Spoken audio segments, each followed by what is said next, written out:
I've always wanted attention also for my body. I wanted people to praise my body, to tell me that like, wow, you've lost weight, or wow, like you look so great in those jeans, like what have you done? And I have never really gotten that, and the only person I did get it from was my mom, and it was the one person I never wanted to hear it from.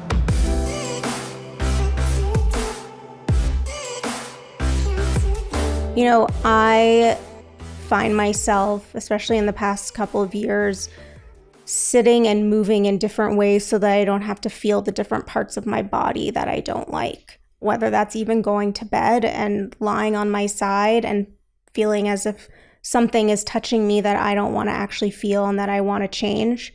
I will manipulate my body so that I don't have to feel that way. I also was wearing basically like the same outfit every day during the pandemic. And so I think in some way that got me to a place that I couldn't put on anything else because I didn't want to know how tight something might be. I mean, I of course was hoping that it would be much more loose on myself when I tried something on, but the idea that it could be tight would send me into a spiral and could send me straight to my bed where essentially I don't want to talk to anyone. I could be crying. It really all depends on sort of the situation. And I'll also add that I am on antidepressants. So if I happen to wake up the next morning before I take that antidepressant, there have been periods of time where I won't go to take it immediately. And I have a pretty short period, I've learned, from the time that I wake up to the time that I should be taking it, where I can essentially sort of stay in, you know, this sort of like more calm zone. And so I wouldn't go take my medication immediately. And so that chemical imbalance really showed itself and made it really hard to get out of bed. And, you know, sometimes my husband would have to pull me out of there and tell me to take my medication, which is exactly what I needed to do. What medication are you taking now? So I take Vibrate and I also take Wellbutrin. Okay. And so you're taking that regularly. And do you see a psychiatrist for this, or is it a general practitioner? Yeah, I see a psychiatrist. And how often do you see them for check-ins, that kind of stuff? Every 3 months. Every 3 months. Okay. And you're happy with the services that you're getting there? Yeah, I have been on an antidepressant since I was 9. So I've changed up my antidepressants. I've felt a lot of shame and stigma being 9 years old and taking it, and took it maybe like a few times a week because I just didn't feel comfortable. I didn't understand why I took the medication. Mm-hmm. When I was 18, I went through something in college and decided to take my medication. And, you know, it's funny because all the things, you know, that I worry about with my body and the eating disorder and the things that I want to get better, my antidepressant has become like this light for me and is like this thing that I appreciate so much in my life. It's been a really important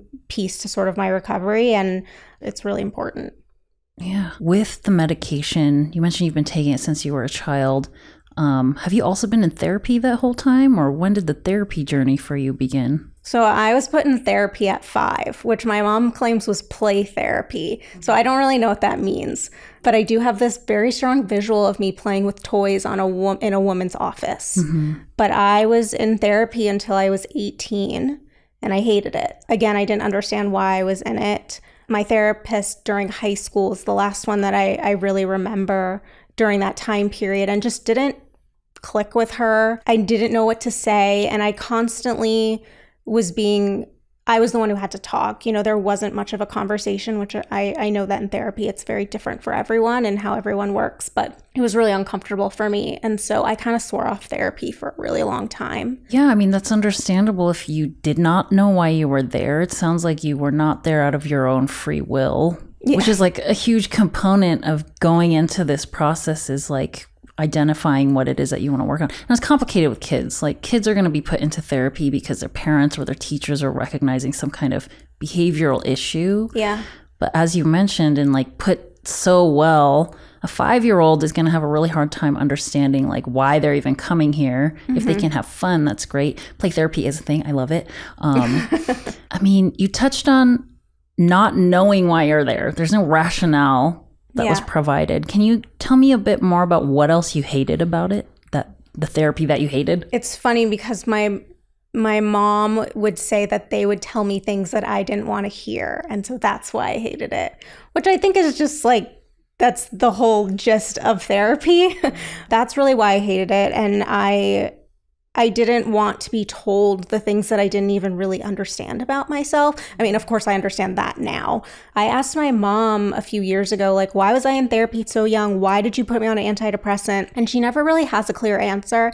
And I do want to caveat that, like, I am very close with my mom and she's super supportive. You know, she just did things I didn't understand. And I've come to kind of learn that I always really wanted attention. And I think that maybe my parents, teachers at school just like already always sort of like saw that as like acting out. I've always wanted attention also for my body. I wanted people to praise my body, to tell me that like, wow, you've lost weight, or wow, like you look so great in those jeans. Like, what have you done? And I've never really gotten that. And the only person I did get it from was my mom. And it was the one person I never wanted to hear it from. And I still feel that way. Yeah, I don't even know if I answered your question. I think I got far from that. Yeah, I'm trying to get a sense of like what about your past therapy experiences that you really didn't like, and moving on from that, it's like what from these past experiences in therapy can you recall enjoying? Like, were there pieces and components that you did like? In college, when I started to take my antidepressant and sort of realized that I needed it, I also went to a therapist that happened to be like part of my college at the time. Mm-hmm. And I saw someone this, not recommended by your mom. She probably told me to see a therapist, but she didn't have to say in who it was. And I saw this woman, and I remember really liking her, and also remembering coming back and that she couldn't be my therapist the next semester. I think it was because it felt more of a conversation. She was asking me questions versus me constantly being like, this is what happened today, or this is what's been going on in my life. And I don't think that I could articulate that as a kid. I think I still want that conversation in a therapy session. I don't think I would so much want, it would just be me, but I think it would be a lot easier now, just as I've grown as a person and sort of like know the different things about me that obviously I didn't know then. So now when you're entering therapy, something that is important to you is to be able to be involved in the conversation, to have a voice in what your goals are and what you're working on, and even just having some structure and guidance from the therapist to like move towards something versus just like, what do you want to talk about today? Right now, what would you say are your main focuses and goals? Yeah, I mean, it's really getting to a place where I can feel good in my body. And I know that I've always said that I don't know if that will ever come. And there are days where that's even more charged than, I'm saying that now as like, I don't know if it'll ever come, but there are days where I'm like, it will actually never come. And so I want to be able to be comfortable in the body that I have in that moment, to not feel as if like, things feel really hard. Eating feels really hard, even though I'll happily eat and I do enjoy food. And even saying that is like hard for me to say. I like get uncomfortable saying that because of the way that I feel about my body and the idea that like I want to look a certain way. And so ultimately it's just like being okay, because the amount of space that food and my body takes up is pretty terrifying.